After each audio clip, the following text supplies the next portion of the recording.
Hello and welcome everybody back to the League of Ungentlemanly Warfare. It's me, Felix, aka Kebablood, and as you can see, this is now again my full face. So this time we won't have a PowerPoint presentation because at some point I needed to learn how to actually show stuff in the video itself. So I hope that this will be sufficient. So as always, the special will consist of two parts. The first one will be the AMA, the second one will be about Project Colony. I have made two separate videos about that, and yeah, this one here is the first one, obviously. So there will be the AMA. So let's dive right into the questions. The first question comes from Daniel Brueggen, or Brueggen, or however, it depends on from which country he comes from. And the question is, when will Germany try to take over the world again? And that is actually a very good question. And I mean, if you look very, very, very closely, you will notice that we are currently already doing that. I mean, the European Union, basically the Fourth Reich, no country has more say in this organization than Germany. So yeah. We weren't able to conquer the world by war, so we now do it by diplomacy. Yay! And people are actually saying that since Trump has become the president of the United States of America, that now Angela Merkel is the leader of the free world. I guess that says everything.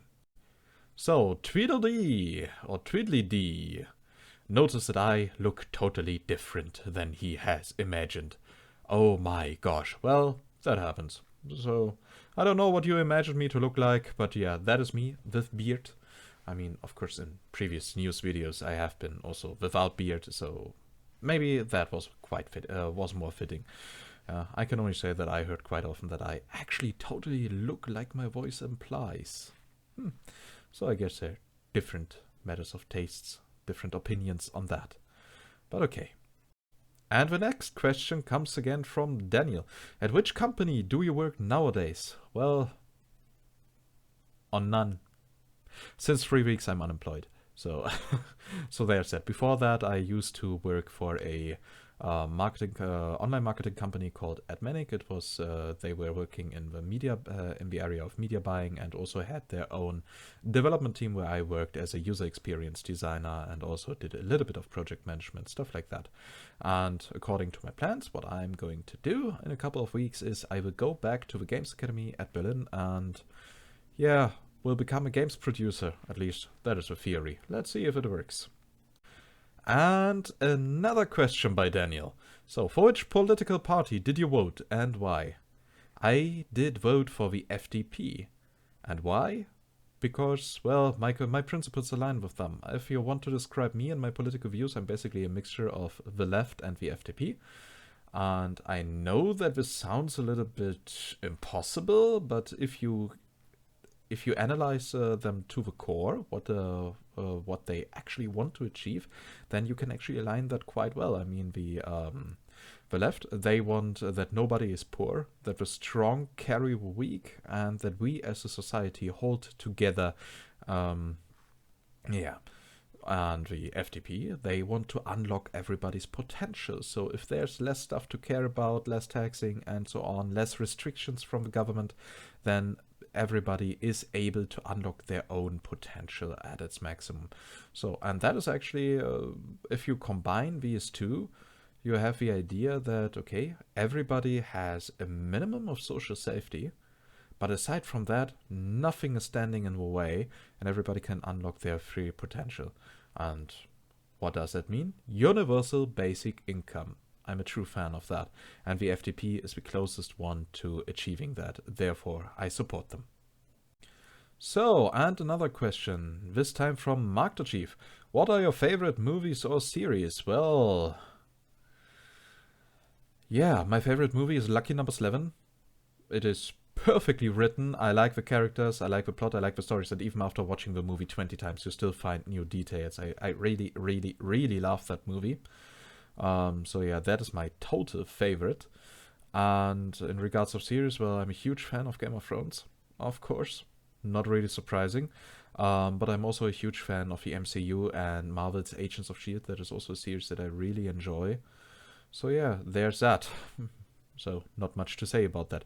And the second question of Mark the Chief is, has there been a game you were looking forward to and that has really disappointed you? Urban Empire. Yeah, that is a... I actually made a Let's Play series of it for those people who remember. And I guess you can remember my outburst in Tropico 5 about the UI not giving me the information I need in order to, yeah, made solid decisions. And Urban Empire was in this case so much worse. It was really, really, really bad. Yeah, the simulation, it might have worked. I don't know, because I did not have the information to judge if it works or not.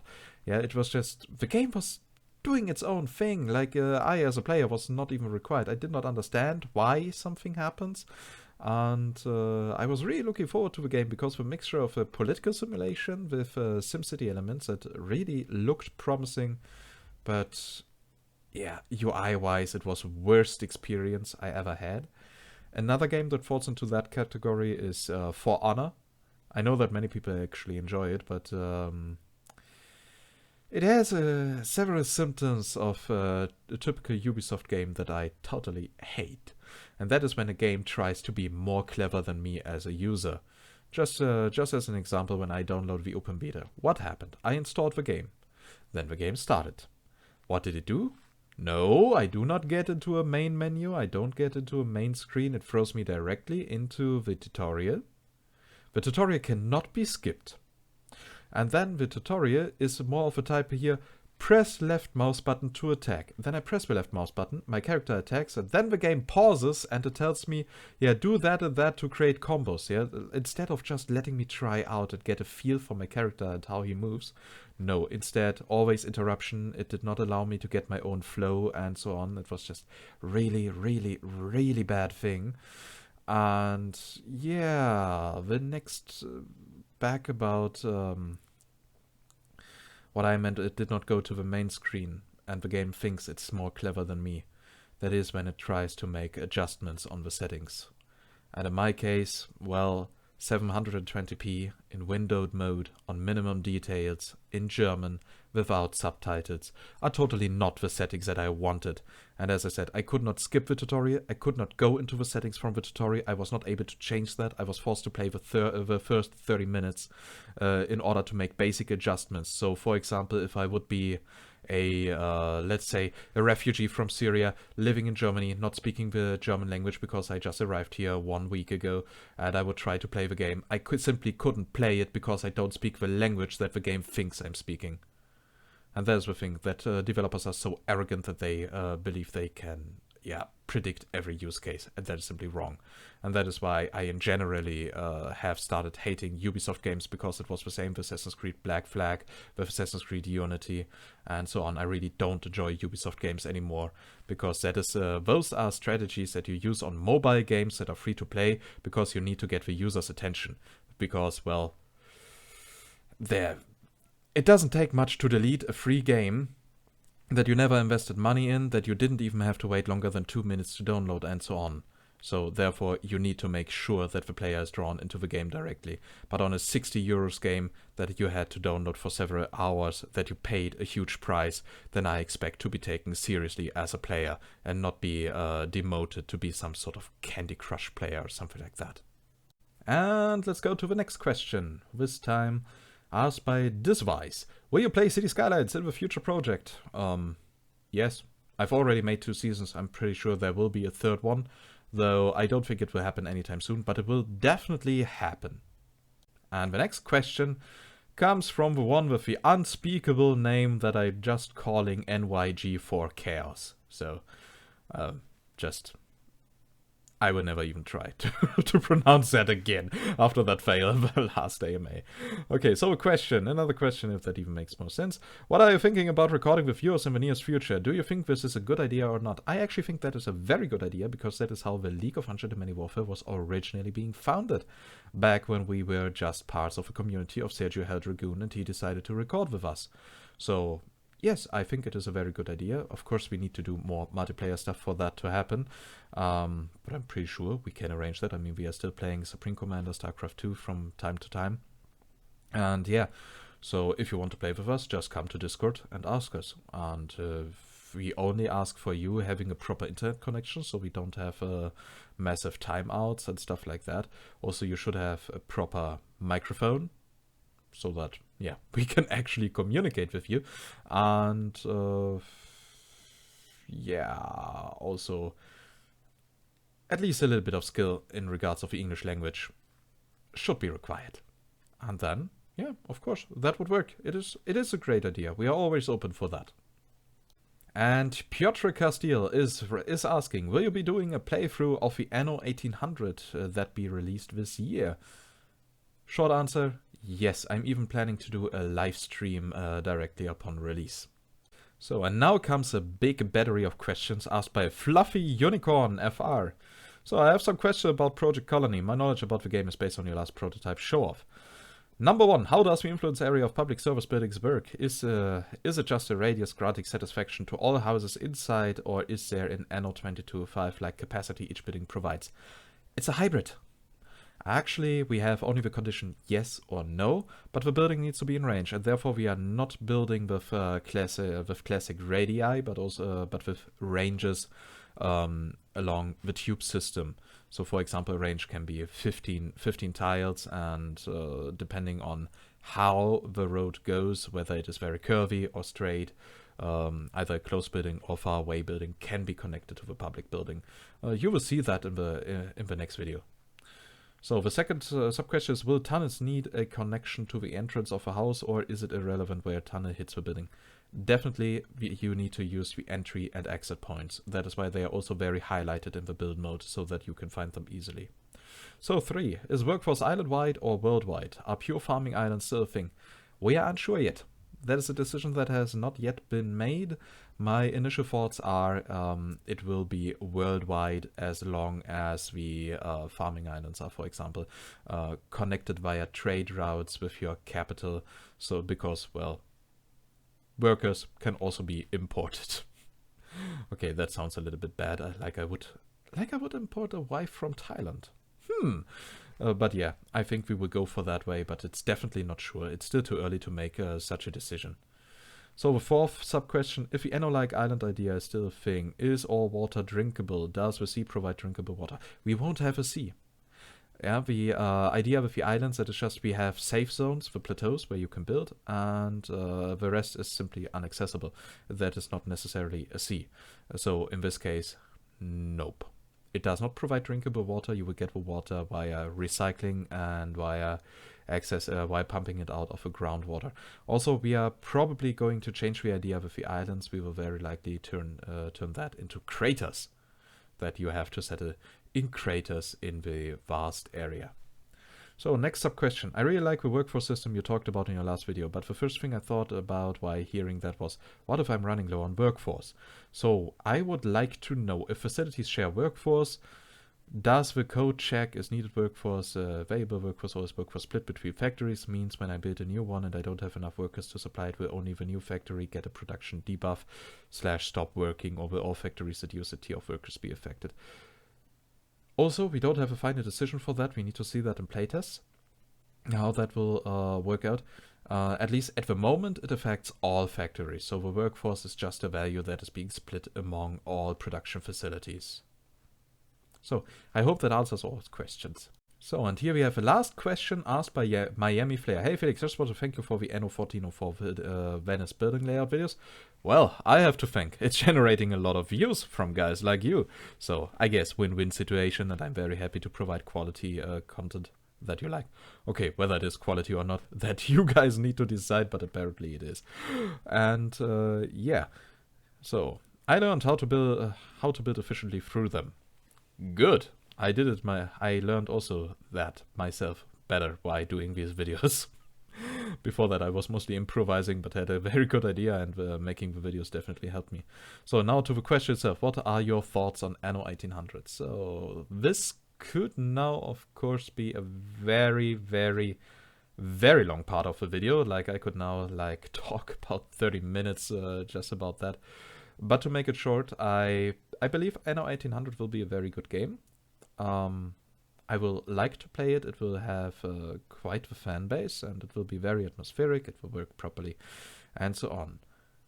But I believe that that Blue Byte is listening too much to the community, and that will result in the game not being successful on the market in worst case.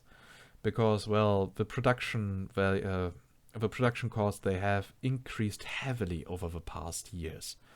And to be honest, they are orienting themselves a lot on Anno 1404, but it was not the most sold game of the franchise. It was Anno 2070. So, and while it's good that they are trying to create a hybrid of Anno 2205 and the older Anno installments, which is actually a good sign, I am afraid that they are doing a lot of stuff that might hurt the franchise in the long run. So, for example, the setting. While the 19th century is actually a very interesting setting and so on, it's not something that is very common in the games industry. And there's definitely a reason for that. I mean, game developers of the old age, like 20 years ago, they also did their market research, and apparently they came to the conclusion that a game with that setting would not sell well. Also, it shares quite many similarities to the steampunk scenario. And now, how many successful steampunk games do you know out there? Even AAA games that take only elements from that setting, like for example Dishonored, did not sell well. Dishonored 1 and 2 have been a net loss for Bethesda. And I'm afraid that the same thing will happen with Anno 1800, that they will have a small core community that really loves the game, but it will not be able to reach the masses, and in return not make a huge profit, which will force Ubisoft to make changes to the game in future installments. I mean, Ubisoft always is in constant struggle of being bought out by Vivendi. Therefore, they need to make sure that they are, one, loved by the community. So that is the thing that will definitely happen with Anno 1800. It will definitely be a good game. But they also need to be highly profitable to keep the investors in check. So, and yeah. That is the thing. I'm really afraid that Anno 1800, despite being a good game, might in the long term actually hurt the franchise. It might be a good game, but not the best business idea. And so really interesting in seeing that. So far, most ideas that I've seen about the game looked promising to me. So, as I said, it will without a doubt be a good game. Probably it will have some smaller design errors as Anno 2205 and 2070 had. And that, because of that, it won't be perfect. I don't think it will be able to beat Anno 1404, at least in regards of my personal favorites. But it will be a good one, and I will really enjoy playing it, and I'm really looking forward to it. Yeah, as I said, you know my fears about the game, business-wise. So, yeah, I hope that answered your questions sufficiently. So, and that was now all the questions. The AMA is now over. Therefore, there's only one thing for you guys to do. If, despite, of course, liking this video and comment and maybe having some more detailed questions and maybe subscribing to the channel, you know, the typical stuff. I highly advise you to check out the language. I highly advise you to take a look at the Project Colony video that I have also uploaded with this one, because I'm pretty sure you might like it, and also we are seeking feedback, especially for the visuals, since, well, that is the most prominent thing that we currently have, but also about other stuff. So if you have any feedback about that, we would very appreciate that. Yeah, and that was it. And with that, I say goodbye and see you next time. The next AMA will happen once we hit 5,000 subscribers. Bye bye.